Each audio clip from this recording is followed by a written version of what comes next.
എല്ലാവർക്കും നമസ്കാരം. ഞാൻ സരിതാ മഹേശ്വരൻ. ഇന്ന് ശ്രീമദ് വാൽമീകി രാമായണത്തിലെ ബാലകാണ്ഡത്തിൻ്റെ 10ാമത്തെ സർഗത്തിലെ 13 മുതൽ 18 വരെയുള്ള ശ്ലോകങ്ങളാണ് നമ്മൾ പഠിക്കാൻ പോണത്. നമ്മൾ പറഞ്ഞു നിർത്തിയത് ഋഷിശൃംഖനെ കാണാൻ വേണ്ടിയിട്ട് ഗണിക സ്ത്രീകൾ കാട്ടിലേക്ക് പോയി എന്നുള്ളതാണ്.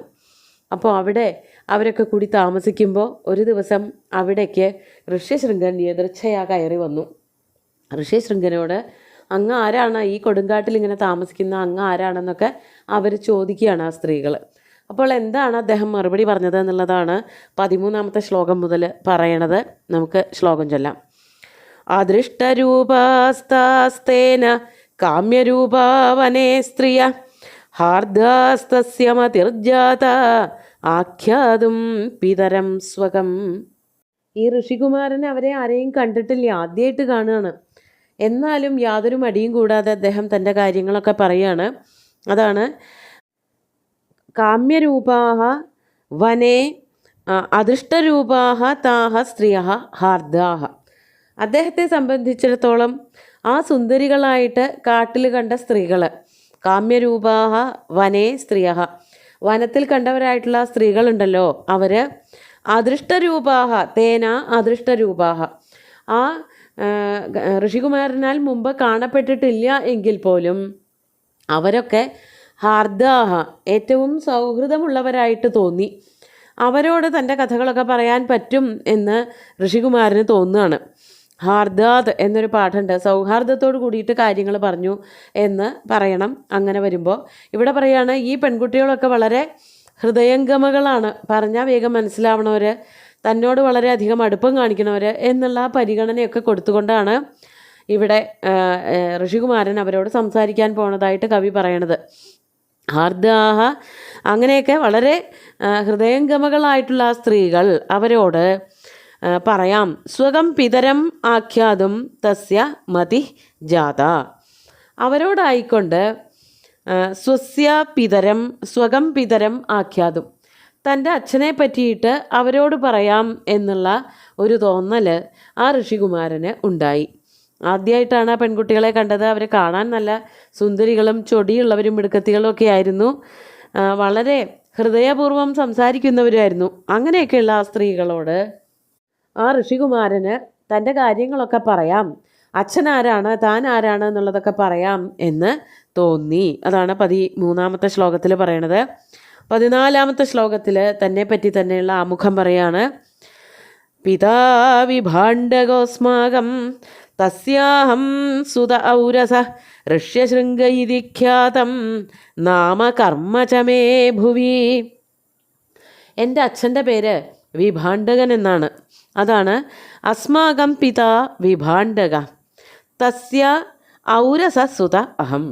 എൻ്റെ അച്ഛൻ്റെ പേരാണ് വിഭാണ്ഡകൻ എന്ന്. ആ വിഭാണ്ഡകൻ്റെ ഔരസപുത്രനാണ് ഞാൻ. ഔരസപുത്രൻ എന്ന് പറഞ്ഞാൽ ശരീരത്തിൽ നിന്ന് ജനിച്ചവൻ, ദത്തെടുത്തവനൊന്നുമല്ല. അദ്ദേഹത്തിൻ്റെ പത്നിയിൽ ജനിച്ച ഒരു പുത്രനാണ് വിഭാണ്ഡകന്. അദ്ദേഹത്തിൻ്റെ പത്നിയിൽ ജനിച്ച പുത്രനാണ് താൻ. തൻ്റെ പേരെന്താണ്? ഋഷ്യശൃംഗ ഇതി. എൻ്റെ പേര് ഋഷ്യശൃംഗൻ എന്നാണ്. മാത്രമല്ല മമ നാമ കർമ്മ ച ഭുവി ഖ്യാതം. മമ എന്നല്ല, മേ എന്നാണ് ഇവിടെ കൊടുത്തിരിക്കുന്നത്. എൻ്റെ പേരും അതുപോലെ തന്നെ എൻ്റെ കർമ്മങ്ങളും ലോകത്ത് വളരെ പ്രസിദ്ധമാണ്. എങ്ങനെയാണ് പ്രസിദ്ധമായത്? ഈ വിഭാണ്ഡകൻ വളർത്തിയത് കൊണ്ട്, മറ്റുള്ളവരെ ആരെയും കാണിക്കാതെ വളരെ ഗുഹ്യമായിട്ട് ഗൂഢമായ കാട്ടിൽ വളർത്തുന്നത് കൊണ്ട് അദ്ദേഹം ചെയ്യുന്ന കർമ്മങ്ങളൊക്കെ എല്ലാവർക്കും അറിയാം. അദ്ദേഹത്തിൻ്റെ പേരും എല്ലാവർക്കും അറിയാം. അത് മുനികുമാരനോട് പറഞ്ഞത് ഋഷിശൃംഗൻ്റെ പിതാവായിട്ടുള്ള വിഭാണ്ഡകൻ തന്നെയാവും. നിന്നെ പറ്റിയിട്ട് ലോകത്തിനൊക്കെ അറിയാം, ഇങ്ങനൊരു പുത്രൻ തനിക്കുണ്ടെന്നും. പക്ഷേ അത് വ്യക്തമായിട്ട് ആർക്കും അറിയില്ല. അതായത് ആ മകൻ അച്ഛൻ്റെ അതേ കർമ്മങ്ങൾ ചെയ്തുകൊണ്ട് കാട്ടിലുണ്ട് എന്നുള്ള അറിവ് ജനങ്ങൾക്കൊക്കെ ഉണ്ട്. അതായിരിക്കും ഋഷ്യശൃംഗൻ അങ്ങനെ പറഞ്ഞത്. എൻ്റെ പേരും അതുപോലെ തന്നെ എൻ്റെ പ്രവൃത്തികളും എൻ്റെ ജീവിതവുമൊക്കെ എല്ലാവർക്കും അറിയാം. ഇത് വളരെ പ്രസിദ്ധമാണ്. ഭൂമിയിൽ എൻ്റെ കർമ്മവും നാമവും ഒക്കെ വളരെ പ്രസിദ്ധമാണ് എന്ന് പറയാണ്. എന്നിട്ട് അവരോടായിട്ട് ഋഷിശൃംഗൻ പറയാണ്, ഇഹ ആശ്രമപദോസ്മാകം സമീപേ ശുഭദർശനാഃ കരിഷ്യേവോത്ര പൂജാം വൈ സർവേഷാം വിധിപൂർവകം. അല്ലയോ സുന്ദരിമാരെ, ശുഭദർശനാഹ, ശുഭം ദർശനം യാസാം താഹ ശുഭദർശനാഹ, അവരെ സംബോധന ചെയ്യാണ്. അല്ലയോ സുന്ദരിമാരായിട്ടുള്ള പെൺകിടാങ്ങളെ, നിങ്ങളെയൊക്കെ നല്ലവണ്ണം വേണ്ട വിധം പൂജിക്കണമെന്നുണ്ട്. അതിനു വേണ്ടിയിട്ട് എൻ്റെ ആശ്രമത്തിലേക്ക് വരൂ. എൻ്റെ ആശ്രമം എവിടെയാണ്? ഇവിടെ നിന്ന് അധികം ദൂരമൊന്നുമല്ല. അതാണ് അസ്മാകം ആശ്രമപദ ഇഹ സമീപേ. അസ്മാകം എന്നാണ് പറയണത്, എൻ്റെ എന്നല്ല, നമ്മളുടെ എന്നുള്ള രീതിയിലാണ് പറയണത്. നമ്മുടെ ആശ്രമം ഇവിടെ അടുത്ത് തന്നെയാണ്, അധികം ദൂരമൊന്നുമില്ല. അവിടേക്ക് എല്ലാവരും വരൂ. സമീപത്താണ്, ആ ആശ്രമത്തിലേക്ക് എല്ലാവരും വരണം. അവിടെ വന്നാൽ എന്താണ്? കരിഷ്യേ, ഞാൻ നിങ്ങൾക്ക് എല്ലാവർക്കും ചെയ്തു തരാം. എന്താണ്? കരിഷ്യേ വഹ, നിങ്ങൾക്ക് എല്ലാവർക്കും പൂജകളൊക്കെ ചെയ്തു തരാം. സർവേഷാം വിധിപൂർവകം, എല്ലാ പൂജകളും വേണ്ടതുപോലെ, അതായത് അതിഥി സത്കാരം ചെയ്യേണ്ടതുപോലെ ഞാനെല്ലാം ചെയ്തു തരാം. പക്ഷേ എൻ്റെ ആശ്രമത്തിലേക്ക് വരണം. ഇവിടെ വന്നിട്ട് എനിക്ക് നിങ്ങൾക്ക് ചെയ്തു തരുന്നതിലൊരു പരിധിയുണ്ട്. അതിഥികളാണെന്നുള്ള ബഹുമാനമൊക്കെ ഉണ്ട്. ഈ കാട്ടിൽ ഇവരെ ആരെയും കണ്ടിട്ടില്ല. അതുകൊണ്ട് വളരെ ബഹുമാനത്തോടു കൂടിയാണ് പറയണത്.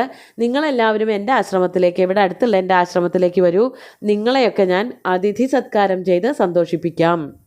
അതാണ് ഋഷ്യശൃംഗൻ ഇവരോട് പറയണത്. ഇവരാരാണെന്നൊന്നും അറിഞ്ഞിട്ടല്ല, ഇവരെ സ്ത്രീകളാണെന്നും അറിയില്ല, അച്ഛനല്ലാതെ വേറെ ആരെയും കണ്ടിട്ടില്ല എന്നുള്ളത് കൊണ്ട് പുറമേയുള്ള ആൾക്കാരെ കണ്ടപ്പോൾ തോന്നിയതായ കൗതുകം കൊണ്ടാണ് ഋഷ്യശൃംഗൻ ഇത്രയൊക്കെ അവരോട് പറഞ്ഞത്. അങ്ങനെ ആ പെൺകുട്ടികൾ എന്താ ചെയ്തത്? ഋഷിപുത്രവച ശ്രുത്വാ സർവാസാം മതിരാസവൈ തദാശ്രമപദം ദ്രഷ്ടും ജഗ്മു സർവാസ്തതോംഗന. ഋഷിപുത്രവച ശ്രുത്വാ സർവാസാം മതി ആസ. ഋഷിപുത്രൻ്റെ വാക്കുകൾ കേട്ടിട്ട്, ഋഷിപുത്രൻ എന്ന് പറഞ്ഞാൽ ഋഷ്യശൃംഗനെയാണ് ഉദ്ദേശിക്കുന്നത്. ഋഷ്യശൃംഗൻ ഒരു ഋഷി തന്നെയാണ്, ഋഷികുമാരനാണെങ്കിലും ഇവിടെ ഋഷി എന്നുള്ള പദം കൊണ്ട് വിഭാണ്ഡകനെയാണ് ഉദ്ദേശിക്കുന്നത്. വിഭാണ്ഡകൻ എന്ന് പറഞ്ഞ മഹാഋഷിയുടെ പുത്രനായിട്ടുള്ള ഋഷ്യശൃംഗൻ പറഞ്ഞപ്പോൾ ഋഷിപുത്രവച ശ്രുത്വ, അത് കേട്ടിട്ട് സർവാസാം സ്ത്രീണാം, അവിടെ വന്നിട്ടുള്ളവരായ സകല ഗണികമാരുടെയും ബുദ്ധി ഇങ്ങനെയാണ് പ്രവർത്തിച്ചത്. അവരെല്ലാവരും കൂടിയിട്ട് ഇപ്രകാരം തീരുമാനിച്ചു. മതിഹി ആസ, എന്താണ് അവർ തീരുമാനിച്ചത്? തത് ആശ്രമപദം ദ്രഷ്ടും ജഗ്മു സർവാസ്തതോംഗന. അവർ തീരുമാനിച്ചു ഋഷ്യശൃംഗൻ്റെ ആശ്രമം കാണാമെന്ന്. അങ്ങനെ തതഹ, അതിനുശേഷം സർവാഹ അങ്കനാഹ, എല്ലാ അങ്കനമാരും, അവിടെ കൂടിയിരുന്ന എല്ലാ ഗണികാ സ്ത്രീകളും കൂടിയിട്ട് തത് ആശ്രമപദം ദ്രഷ്ടും ജഗ്മു, അദ്ദേഹത്തിൻ്റെ ഋഷ്യശൃംഗൻ്റെ ആശ്രമസ്ഥാനം കാണാൻ വേണ്ടിയിട്ട് പോവുകയും ചെയ്തു. വളരെ സ്നേഹത്തോടു കൂടിയിട്ടാണ് ഋഷ്യശൃംഗൻ ഈ കുമാരിമാരെ ക്ഷണിച്ചത്. അത് കേട്ടതോടു കൂടിയിട്ട് ഇവർ ഗണികമാരാണ്, ഇവർക്ക് അങ്ങനെയുള്ള കാര്യങ്ങൾ, പ്രത്യേകിച്ച് പുരുഷന്മാരുടെ ഈ വിളികളൊക്കെ വലിയ ഇഷ്ടമാണ്. ഋഷ്യശൃംഗനാണെങ്കിൽ ഇവരെ ഒട്ടും അറിയൂല. അപ്പോൾ ആ ഒരു ആകാംക്ഷയൊക്കെ കൂടിയിട്ട് സ്ത്രീകൾ സമ്മതിക്കുകയാണ്, ഞങ്ങൾ വരാം എന്ന്. അങ്ങനെ ഋഷ്യശൃംഗൻ്റെ വാക്കുകൾ കേട്ടിട്ട് എല്ലാ ഗണികാ സ്ത്രീകളും ഋഷ്യശൃംഗൻ്റെ ആശ്രമത്തിലേക്ക് പോയി. തത് ആശ്രമപദം ദ്രഷ്ടും ജഗ്മു സർവാഹ അങ്കനാഹ, എല്ലാ സ്ത്രീകളും അവിടേക്ക് പോയി. അവിടെ ചെന്നപ്പോഴോ 17-ാമത്തെ ശ്ലോകം നോക്കൂ. ഗതാനാം തു തതഃ പൂജാം ഋഷിപുത്രശ്ചകാരഃ ഇദമർഘ്യമിദം പാദ്യം ഇദം മൂലം ഫലം ച നഃ. അവിടെ ചെന്നപ്പോൾ ഗതാനാം തു തതഃ, ഈ സ്ത്രീകളെല്ലാവരും ആശ്രമപദത്തിൽ എത്തിച്ചേർന്നപ്പോൾ ഋഷിപുത്ര പൂജാം ചകാര, ഋഷിപുത്രനായിട്ടുള്ള ഋഷ്യശൃംഗൻ അവരെയൊക്കെ വേണ്ടതുപോലെ പൂജിച്ചു. എന്താണ് അവർക്ക് കൊടുത്ത പൂജ? അതിഥി പൂജ. അതെന്തായിരുന്നു? ഇതം അർഘ്യം, ഇതം പാദ്യം, ഇതം മൂലം, ഇതം ഫലം എന്നിങ്ങനെ പലതരത്തിൽ ഋഷിപുത്രന് ആ പെൺകുട്ടികളെ പൂജിച്ചു. ഇതം അർഘ്യം, ഇതൊക്കെയാണ് ആചമിക്കാനുള്ളതും കയ്യും കാലും കഴുകാനുള്ളതുമായിട്ടുള്ള ജലം എന്ന് പറഞ്ഞ് അവർക്ക് കൊടുത്തു. യഥാർത്ഥത്തിൽ ഈ സ്ത്രീകൾ ഇതൊക്കെ ചെയ്യുമോ? ഒന്നുമില്ലല്ലോ. ഇതൊക്കെ പുരുഷന്മാർ മാത്രം ചെയ്യുന്നതായിട്ടുള്ള കർമ്മങ്ങളാണ്. വേണമെങ്കിൽ കാലും കയ്യൊക്കെ ഒന്ന് കഴുകിയിരിക്കും, അല്ലാതെ അവർക്ക് വേറൊന്നും ചെയ്യാനില്ല. അങ്ങനെ ആ വെള്ളം കൊടുത്തു, അതുപോലെ കുടിക്കാൻ വെള്ളം കൊടുത്തു, ഭക്ഷിക്കാനുള്ള കിഴങ്ങ് വർഗ്ഗങ്ങൾ, മൂലം എന്തിൻ്റെയൊക്കെയോ കിഴങ്ങുകൾ അവർ ഭക്ഷിക്കുന്നതായ, അവർ കഴിക്കുന്നതായിട്ടുള്ള കിഴങ്ങുകൾ കൊടുത്തു. അതുപോലെ കുറേ പഴങ്ങൾ ഒക്കെ കൊടുത്തു. അതൊക്കെ കൊടുത്തിട്ട് ഈ സ്ത്രീകളെ വേണ്ടതുപോലെ ആനയിച്ചിരുത്തി സ്വാഗതമൊക്കെ പറഞ്ഞ് അവരെയൊക്കെ സന്തോഷിപ്പിച്ചു എന്നർത്ഥം. ഇനി ആ സ്ത്രീകളുടെ അവസ്ഥ എന്തായിരുന്നു? അതാണ് 18-ാമത്തെ ശ്ലോകത്തിൽ പറയണത്. പ്രതിഗൃഹ്യതു താം പൂജാം സർവാ ഏവ സമുത്സുകാഃ ഋഷേർഭീതാശ്ച ശീഘ്രം തു ഗമനായ മതിം ദധു. ആ പെൺകുട്ടികൾ ഋഷ്യശൃംഗൻ കൊടുത്തതായിട്ടുള്ള സകല പൂജകളും സ്വീകരിച്ചു. അതാണ് താം പൂജാം സർവാഹ പ്രതിഗൃഹ്യ. ആ പൂജകളൊക്കെ തന്നെ സർവാം പൂജാം, ആ പൂജകളൊക്കെ തന്നെ ആ ഗണികാ സ്ത്രീകൾ വാങ്ങി സ്വീകരിച്ചിട്ട് അവരപ്പോൾ തന്നെ അവരുടെ അവസ്ഥ മാറുകയാണ്. സർവായേവ സമുത്സുകാഹ, എല്ലാവർക്കും ഒരു ഔത്സുക്യം, എല്ലാവർക്കും ഒരു ഉത്കണ്ഠയുണ്ടായി. എന്തായിരുന്നു അത്? ഋഷേഹേ ഭീതാഹ, അവർക്കെല്ലാവർക്കും ഭയങ്കര പേടിയായിരുന്നു വിഭാണ്ഡകനെ. വിഭാണ്ഡകനെ അറിയാതെയാണ് ഋഷ്യശൃംഗൻ്റെ അടുത്ത് വന്നതും ഋഷ്യശൃംഗൻ്റെ അതിഥി സത്കാരം സ്വീകരിച്ചതും ഒക്കെ. ഇതെങ്ങാൻ വിഭാണ്ഡകൻ അറിഞ്ഞിട്ടുണ്ടെങ്കിൽ അവരെല്ലാം ശപിച്ചു ഭസ്മമാക്കി കളയും. അത് പേടിച്ചിട്ട്, അതാണ് ഋഷേഹേ ഭീതാഹ, ഋഷിയിൽ നിന്നും പേടിച്ചവരായിട്ടുള്ള ആ സ്ത്രീകളെല്ലാവരും തന്നെ ശീഘ്രം ഗമനായ മതിം ദധു തു, വേഗം തന്നെ ആശ്രമത്തിൽ നിന്ന് പോകാനുള്ള തയ്യാറെടുപ്പ് നടത്തി. അതായത് ഋഷ്യശൃംഗൻ എപ്പോഴാണോ അർഘ്യവും പാദ്യവും ഒക്കെ കൊടുത്ത് തീർത്തത്, അപ്പോൾ തന്നെ ആ വേശ്യ സ്ത്രീകൾ അവരെവിടെയായിരുന്നു താമസിച്ചത് അവിടേക്ക് പോരാൻ തിടുക്കപ്പെട്ടു. അതാണ് ശീഘ്രം ഗമനായ മതിം ദധു. അധിക നേരം അവിടെ നിന്നാൽ എപ്പോഴാണ് വിഭാണ്ഡകൻ വരിക എന്നറിയില്ല, എപ്പോഴാണ് അവർക്ക് ശാപം കിട്ടുക എന്നറിയില്ല. അതുകൊണ്ട് ആ മുനിയുടെ കണ്ണിൽ പെടാതെ തിരിച്ച് അവരുടെ സ്ഥാനങ്ങളിലേക്ക് പോകാൻ അവരെല്ലാവരും ധൃതി പിടിച്ചു എന്നർത്ഥം. ഇന്നത്തെ ശ്ലോകങ്ങൾ നമുക്ക് ഒന്നുകൂടി ചൊല്ലി നോക്കാം.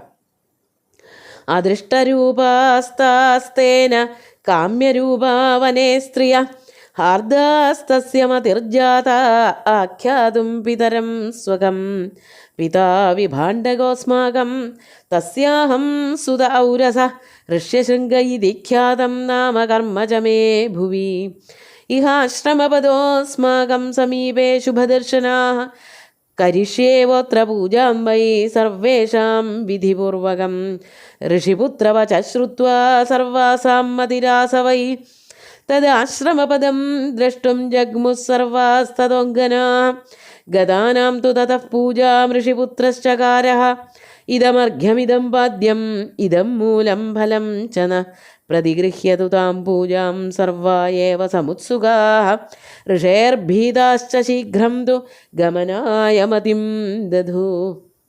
അങ്ങനെ തിരിച്ചു പോരാനുള്ള തയ്യാറെടുപ്പുകൾ അവരെല്ലാവരും നടത്തി എന്ന് പറഞ്ഞുകൊണ്ടാണ് ഇന്നത്തെ ശ്ലോകങ്ങൾ അവതരിപ്പിക്കുന്നത്. സുന്ദരമായിട്ടുള്ള വളരെ ലളിതമായിട്ടുള്ള രാമായണ ശ്ലോകങ്ങൾ ഭഗവാൻ ശ്രീരാമചന്ദ്രൻ്റെ കാൽക്കൽ അർപ്പിച്ചുകൊണ്ട് ഗുരുവായൂരപ്പനെ സാഷ്ടാംഗം നമസ്കരിച്ചുകൊണ്ട് എല്ലാവർക്കും ശുഭദിനം നേർന്നു നിർത്തട്ടെ. നന്ദി.